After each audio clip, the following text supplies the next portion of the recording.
went through spring ball. Mm-hmm. You got a chance to see what you had to the linebacker group. And then you go out and it's all season and you bring in, a guy like Larry Nitson. And then also we get a guy like Jalen McLeod from Appalachian State, Yep. who's a really good pass rusher.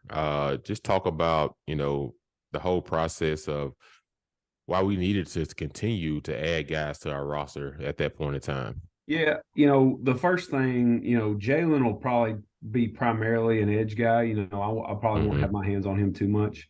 But in that inside linebacker room, we just didn't feel like we had a ton of depth. And you go back and watch the tape last year, Owen Papo took like 90% of the snaps. There wasn't a ton of rotating going on. And I can't speak to why that was necessarily, but what I can say is, we needed more depth because that's not how I want to run that room. I want to have guys that can spell each other. I'd like to have 4 guys that play near the same exact number of snaps and then have a couple more that play maybe not quite that, but play some.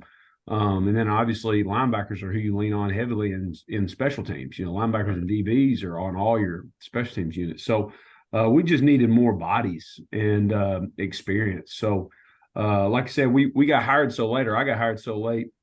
We did not sign a high school linebacker in the previous class. So we don't have anybody that's going to be down there redshirting, getting developed in the weight room and whatnot. So we said, well, then let's go get a very experienced player that can have a great year for us, and then we'll be able to sign some good high school ones in the next class, right? So that's where I think Larry comes in. He's a guy who's played a lot of football.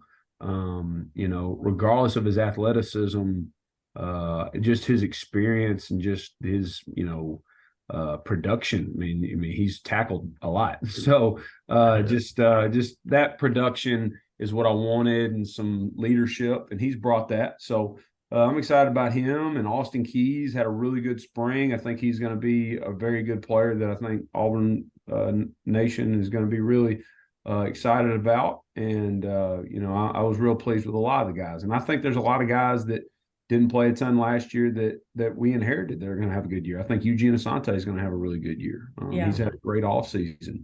He's a guy that redshirted last year, had some things happen in his family and wanted to redshirt and get his mind right. And, man, he's had an incredible offseason. So I think he's kind of a sleeper in our room for sure.